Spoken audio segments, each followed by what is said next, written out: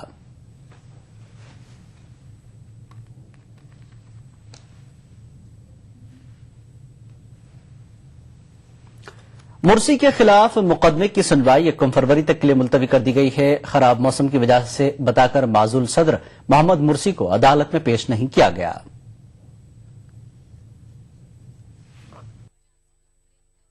مصر کے معزول صدر محمد مرسی کے خلاف مقدمہ 1 فروری تک کے لیے ملتوی کر دیا گیا ہے. خراب موسم کی وجہ بتا کر بدھ کے روز مرسی کو عدالت میں پیش نہیں کیا گیا.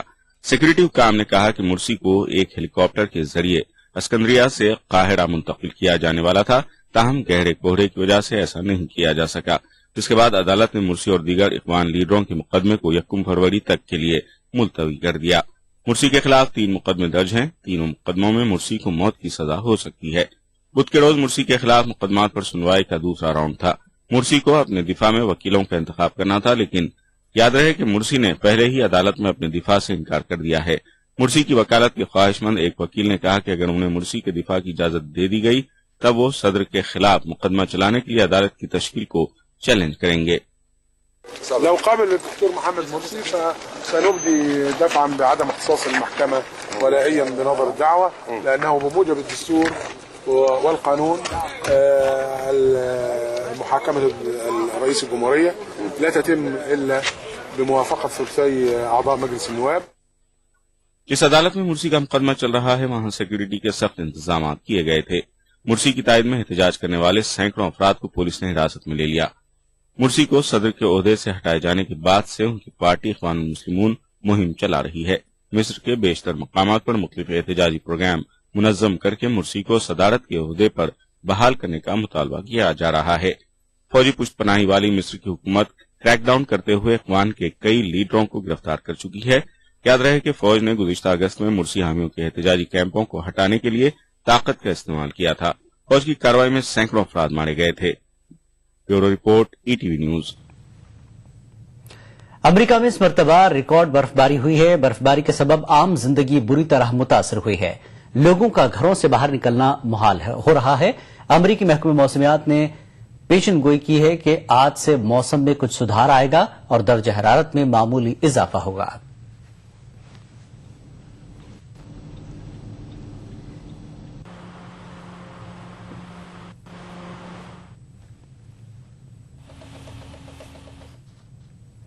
مجاہد آزادی مولانا ابوالکلام آزاد کے 125ویں یوم پیدائش کے موقع پر مغربی بنگال میں تقریبات منائی جا رہی ہیں.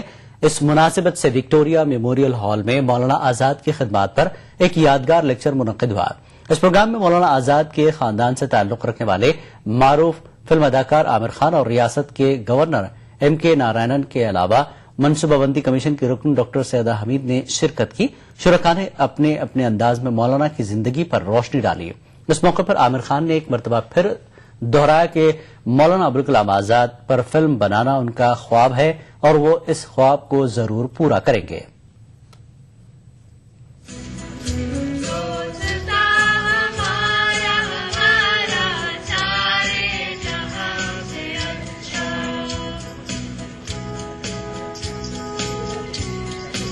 This is a dream that I have. I hope that someday that I can use the capabilities that I have and the art form that I practice to make a film on Maulana Azad, and that's my dream. One day I hope to be able to do that and bring his life to a larger populace of India. Big scholar, the patriot, nationalist and visionary, and the nation builder and the architect of our educational edifice. As a scholar, as we were just told, he had few equals. His intellectual bent of mind was unrivaled, as was his knowledge of Islamic theology. As a patriot, he was the equal of Nehru, Patel and other giants and icons of yesteryears. This city where Maulana Azad grew up from the age of 5. He was born in Makkah, and from the age of 5, Calcutta was his home, and in Calcutta he made the most creative intellectual endeavors So for me, this city is very redolent and synonymous and resonates with him.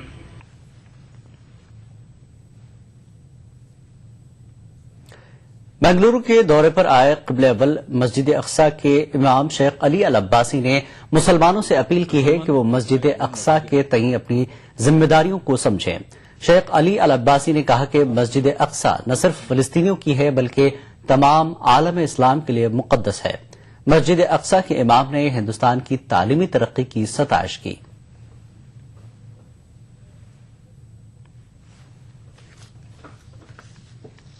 اور آخر میں سرخیوں پر ایک نظر.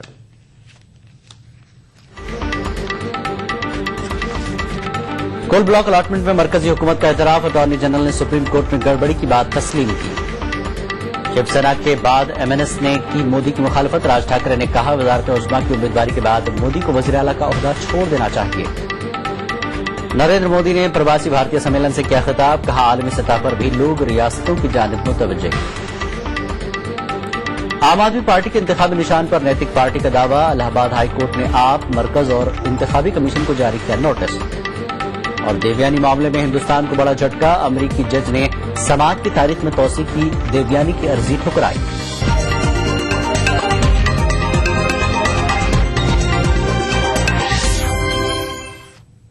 خبرنامے میں فی الحال اتنا ہی. آداب.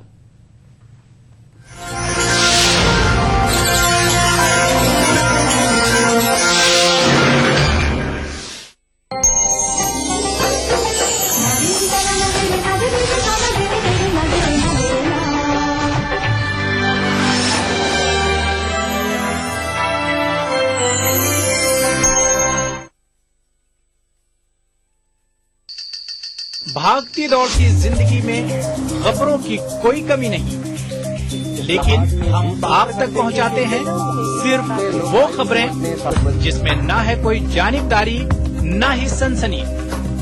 خبر جو ہر دم آپ کو رکھے باخبر. دیکھیے دن بھر کی خبروں کا آئینہ 9 PM خبرنامہ.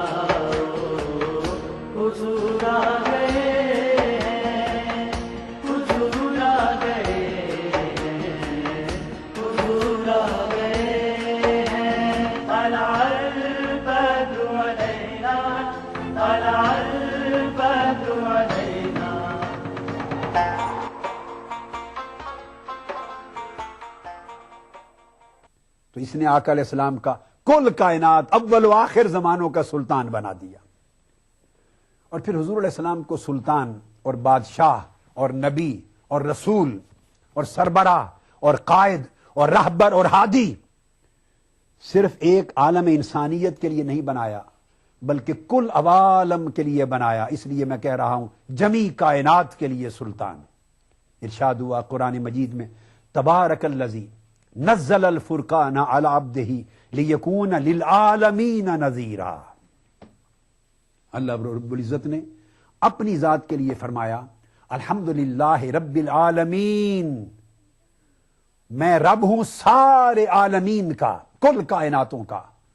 اور رسول پاک صلی اللہ علیہ وسلم کے لیے فرمایا لیکون للعالمین نذیرا، حضور نذیر ہیں، ڈر سنانے والے ہیں اللہ کے امر کا کل عالمین کو. اور فرمایا وما ارسلناک الا رحمت للعالمین، کل جہانوں اور کائناتوں کے لیے حضور رحمت بن کے آ گئے. حضور کو رحمت بنایا گیا. وراحما للعالمین، حضور سبب رحمت بھی ہوئے، حضور خود بھی رحمت ہوئے اور حضور رحمت فرمانے والے بھی ہوئے. کل کائناتوں پر حضور رحمت فرمانے والے. اور رحمت وہی کر سکتا ہے جسے رحمت کرنے کا اختیار ہو، تصرف ہو، طاقت ہو، حکومت ہو، سلطنت ہو. تو جب تک سلطان کائنات نہ ہو آقا علیہ السلام جس غم زدہ پہ چاہیں لطف و کرم کر نہیں سکتے. اس آیت نے کل کائناتوں پر حضور کو راحم بنا دیا. اور اگر خیال آئے کہ رحمت للعالمین کا معنی رحم کرنے والا کیسے ہوا تو قرآن تصدیق کرتا ہے بالمؤمنین رؤوف الرحیم. آقا علیہ السلام رؤوف رحمت فرمانے والے بھی ہیں اور رحمت فرمانے والے بھی ہیں. حضور علیہ السلام صرف رحمت کا سبب نہیں ہیں بلکہ رحمت فرمانے والے بھی ہیں. رحیم بھی کہا. اور پھر آخرت کی بات آئی. میں نے کہا قیامت کے دن بھی حضور ہی سلطان کائنات ہوں گے, سلطان انبیاء ہوں گے. اس مقام پر آقا علیہ السلام کو مرتبے عطا کیے اور مرتبہ یہ دیا ہر پیغمبر اپنی اپنی نبوتوں پر شہید ہوگا, گواہی دینے والا. اور آقا علیہ السلام آدم علیہ السلام سے لے کر امت محمدی تک کل انبیاء پر اور کل امتوں پر شہید ہوں گے. حضور کی شہادت کل امتوں پر اور کل نبیوں پر ہوگی. تو گویا سلطان الامم ہوئے اور سلطان الانبیاء ہوئے. فرمایا فکیف اذا جئنا من کل امت بشہید. وہ منظر کیا ہوگا اللہ پاک فرماتے جب قیامت کے دن ہر امت کے اوپر ایک شاہد لائیں گے, گواہ لائیں گے. وجئنا بک علی ہؤلاء شہیدا. اور میرے محبوب مکرم آپ کو ان سب نبیوں پر اور ان سب امتوں پر گواہ لائیں گے. آپ کی گواہی پر ساری عدالت ختم ہو جائے گی, کوٹ ختم ہو جائے گی. اور پھر آقا علیہ الصلوۃ والسلام کو قیامت کے دن جو مقام عطا ہوگا وہ سن لیجئے. قیامت کے دن ہر پیغمبر اپنے لیے اور اپنی امت کے لیے نفسا نفسی کی شکل میں طلب مغفرت کر رہا ہوگا. رب کائنات کی عظمت, عزت اور جلال اس قدر عروج پر ہوگا کہ کوئی جان دم مارنے کے قابل نہ ہوگی مگر آقا علیہ الصلوۃ والسلام کے لیے اللہ پاک نے قیامت کے دن سلطنت بخشی حضور کو. قرآن نے حضور کی شان سلطنت بیان کی. فرمایا وَلَسَوْفَ يُعْطِيكَ رَبُّكَ فَتَرْضَىٰ. میرے محبوب قیامت کے دن ہر کوئی اپنے اعمال کی جزا سزا کے لیے آئے گا. ہر شخص تھر تھر کانپ رہا ہوگا, ہر شخص اپنے اعمال کو تلوا رہا ہوگا, اللہ سے بخشش کی امید لیے کھڑا ہوگا.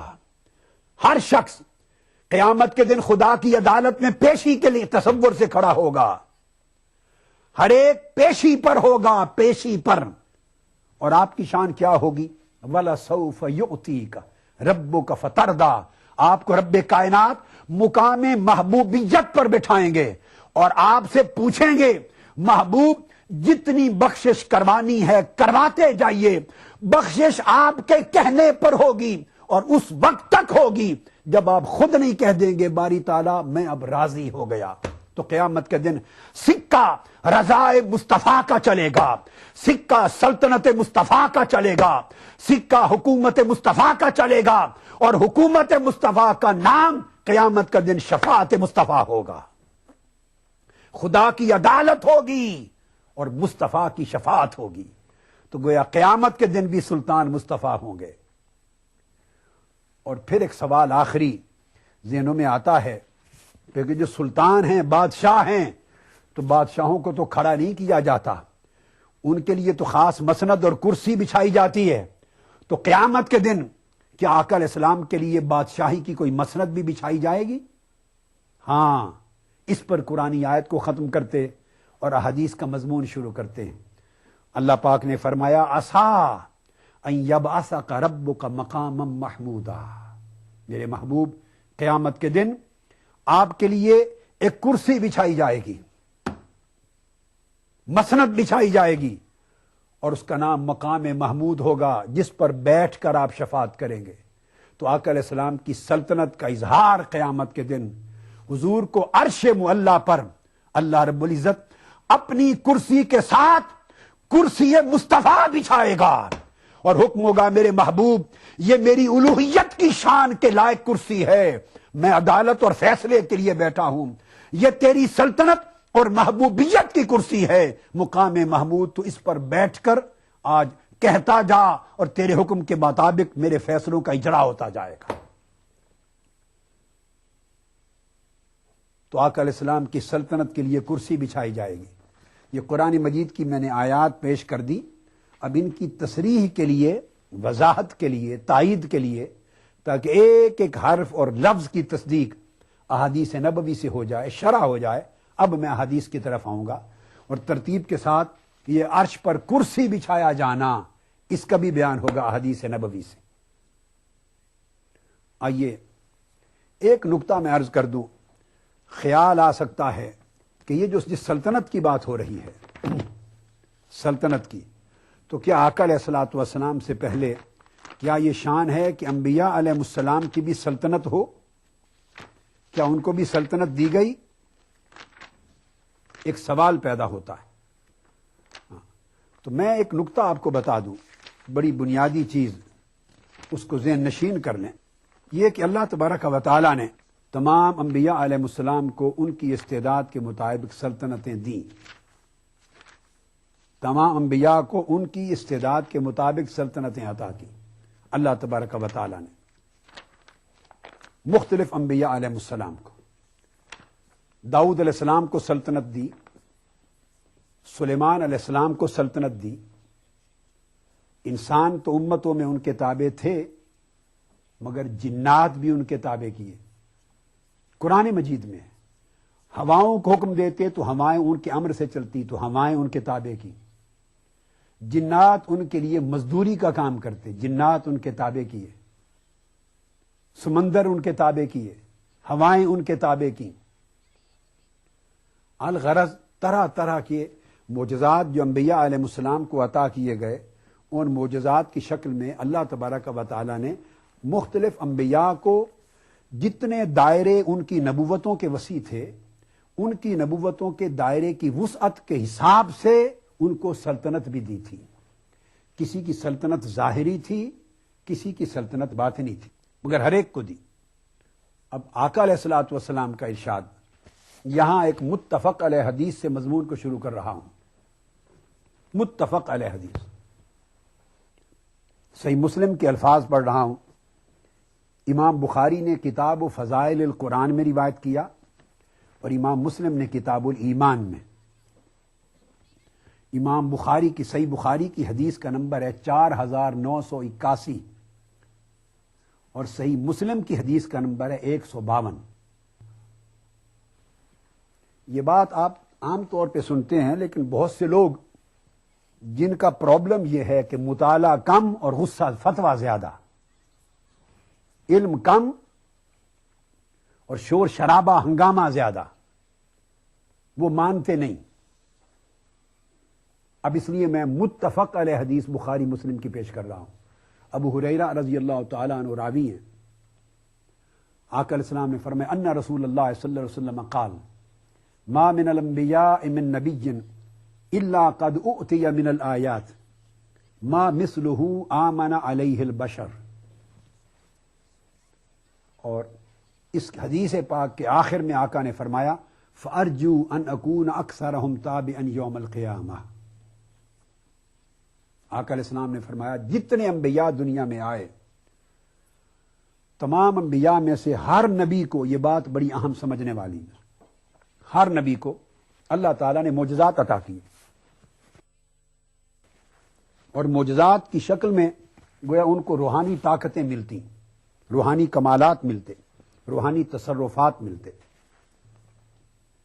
اور فرمایا ہر نبی کو اللہ نے جتنے معجزات کیے، مثلا عیسیٰ علیہ السلام، ان کو معجزہ دیا کہ مردوں کو زندہ کر دیتے، گھر میں چھپے ہوئے کھانے کو بتا دیتے، سب قرآن میں ہے۔ مٹی کے پرندے بناتے مردے اور پھونک مارتے اللہ کے نام سے تو زندہ ہو کے اڑنے لگ جاتے۔ گویا مردوں کو زندہ کرنا اور مٹی کی مورتیوں کو زندہ پرندہ بنا کے اڑا دینا، یہ معجزات تک بھی عیسیٰ علیہ السلام کو ملے تھے، قرآن گواہ ہے۔ اور کوڑی اور برس زدہ لوگوں کو ہاتھ پھیر کے شفا یاب کر دینا، لا علاج مریضوں کو۔ موسیٰ علیہ السلام کو معجزے ملے، ہاتھ کا روشن ہو جانا، عصا مارا تو زمین کے چشمے پھوٹ پڑے، گویا زمین پر طاقت اور تصرف دیا۔ دریائے نیل میں عصا مارا تو راستہ بن گیا۔ یہ میں نے چند نمونے صرف 2 دے دیے، آپ اس کو بڑھاتے چلے جائیں۔ یہ سب معجزات انبیاء علیہ السلام کو ملے، جن میں دریاؤں پہ تصرف ہے، زمینوں پہ تصرف ہے، چشموں کا تصرف ہے، مردوں کو زندہ کرنے کا تصرف ہے، علوم غیبیہ کا تصرف ہے، علی حاصل القیاس۔ آقا علیہ السلام نے اس امر کی تشریح کی، فرمایا کل انبیاء میں جس نبی کو بھی اللہ نے معجزات عطا کیے تو ایک اللہ نے اصول بنایا، اصول، پرنسپل، ڈیوائن پرنسپل، کہ کس نبی کو کتنے معجزات دینے ہیں، کس نبی کو کتنی طاقتیں دینی ہیں، کس نبی کو کتنی سلطنت دینی ہے، کتنا روحانی تصرف دینا ہے۔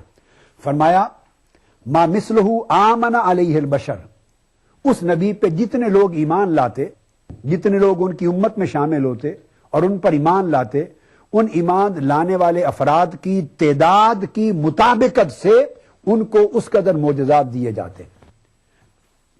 جس نبی پر 2، 4، 10، 15، 20 افراد ایمان لائے، ان پر اسی طرح کم معجزات ان کو ملتے۔ جن پر سینکڑوں ایمان لاتے، ان پر سینکڑوں ایمان لانے کے حساب سے اتنے معجزات ملتے۔ جن پر ہزاروں لوگ ایمان لاتے، ان پر ہزاروں کے حساب سے معجزات دیتے۔ جن پر لاکھوں لوگ ایمان لاتے، ان پر لاکھوں لوگوں کے حساب سے ایک عدد متعین کیا جاتا، اس تعداد کے مطابق معجزات ملتے۔ یہ پرنسپل تھا اللہ پاک کا کہ کس نبی کو کتنا عطا کرنا ہے۔ اور فرمایا یہ بات کہہ کر تو اللہ پاک نے فرمایا کہ مجھے ایک تو سب سے بڑا معجزہ قیامت تک زندہ رہنے والا قرآن ملا، ایک، اور دوسرا فارجو ان اکون اکثرہم تابعا یوم القیامہ، اور فرمایا کہ قیامت کے دن جب سارے نبی اپنی اپنی امتیں لے کر آئیں گے، جن کی امتوں کی تعداد کی مناسبت سے ان کو معجزات ملے تھے، کل انبیاء جب اپنی ساری امتیں لے کر آئیں گے تو فرمایا آدم علیہ السلام سے لے کر عیسیٰ علیہ السلام تک تمام انبیاء کی امتیں ایک طرف، اور تنہا میری امت کا عدد سب نبیوں کی امتوں سے بڑھ کر ہوگا۔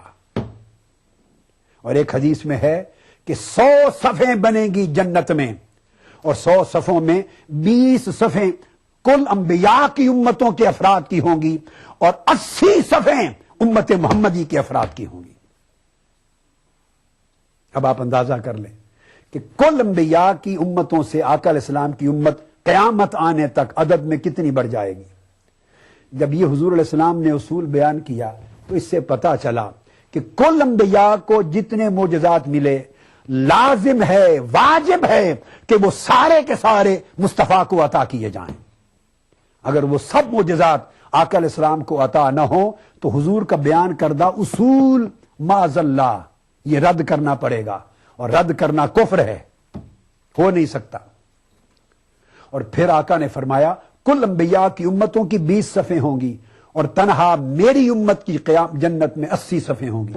تو اس کا مطلب یہ ہوا کہ 20 سے 80 کا عدد 4 گنا زیادہ ہے، اور ایک روایت میں 120 صفوں کا آیا ہے کہ 20 ان کی اور 100 میری امت کی، تو گویا 5 گنا زیادہ کل انبیاء کو ملنے والے معجزات سے ان کا ٹوٹل کر لیں تو ان کے ٹوٹل سے 5 گنا زیادہ معجزات تاجدار کائنات کے ہونا لازم ہے۔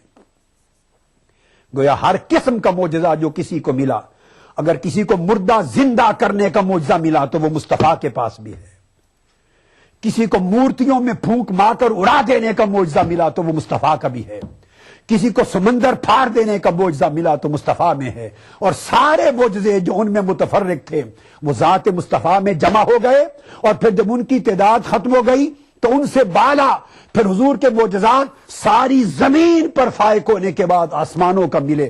آسمانوں کے معجزات کسی نبی کو نہ ملے تھے۔ حضور کے معجزات اور حضور کی سلطنت کا دائرہ زمین سے آسمان تک پھیلا دیا گیا۔ یہ وہ حدیث ہے آقا علیہ الصلوۃ والسلام کی جس کو امام نووی اور امام ابن حجر عسقلانی سمیت کل ائمہ نے اور اعلام النبوت اور دلائل النبوت کے تحت بیان کر کے اصول بیان کیا ہے کہ عالم بشریت اور عالم انسانیت کے جتنے فرد ایک ایک نبی پر اور کل انبیاء پہ ایمان لائے، ان سب سے بڑھ کر مصطفیٰ کی امت کے افراد ہیں۔ اس لحاظ سے حضور کے معجزات کل انبیاء کے معجزات سے نہ صرف زیادہ بلکہ بے حساب ہیں، جس کا شمار بھی ناممکن ہے۔ یہی وجہ ہے کہ چونکہ آقا علیہ الصلوۃ والسلام کو کل انبیاء کا سلطان بنایا اور ان سے حضور علیہ السلام کی نبوت پر عہد لیا تو گویا ہر نبی حضور کا محب اور عاشق ہو گیا. جب ابھی عالم بشریت پیدا ہی نہیں ہوا تھا, سلسلہ نبوت زمین